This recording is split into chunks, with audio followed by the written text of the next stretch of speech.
ঈশপের কাহিনীতে আজকের গল্প আঙুর ফল টক। সে এক অদ্ভুত জায়গা। সেখানে যেদিকে তাকাও সেদিকেই শুধু আঙুরের ক্ষেত, গাছের গায়ে লতানো আঙুর। আঙুরগুলো যখন সবুজ থাকে তখন সেগুলো খুব টক হয়। সেই আঙুর সেখানকার জীবজন্তু বা পাখি খায় না, কিন্তু যখন ওগুলো ঘন লাল হয় আর তারপর কালো, তখন সেগুলো খুব মিষ্টি হয়। তখন প্রচুর পাখি আর নানা জীবজন্তু আসে সেই আঙুর খেতে। এমনই একদিন এক শেয়ালের খুব খিদে পেয়েছিল। সারা দিন তার পেটে একটা দানাও পড়েনি। খাবারের খোঁজে সে এসে হাজির হলো সেই আঙুর খেতে।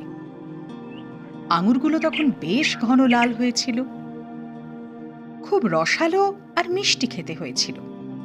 হাওয়ায় দুলে দুলে সেগুলোকে আরো সুস্বাদু দেখাচ্ছিল। ক্ষুধার্ত শেয়ালের তো দেখে খুব লোভ হলো, কিন্তু ফল অনেক ওপরে, পৌঁছানো মুশকিল। সে গাছ পেয়ে ওঠার চেষ্টা করলো, কিন্তু ব্যর্থ হলো। তারপর লাফিয়ে পৌঁছানোর চেষ্টা করলো, কিন্তু তাও নাগাল পেল না। এভাবে অনেকবার চেষ্টা করেও হতভাগ্য শেয়াল আঙুরের নাগাল পেল না। তারপর সে মনের দুঃখে পথ চলতে শুরু করলো, আর যেতে যেতে বলল, দূর, ওই আঙুর কেউ খায় নাকি? ওই আঙুর ফল টক, ভীষণ টক। নীতি কথা, নিজের অক্ষমতা ঢাকতে অপরকে দোষ দেওয়া উচিত নয়।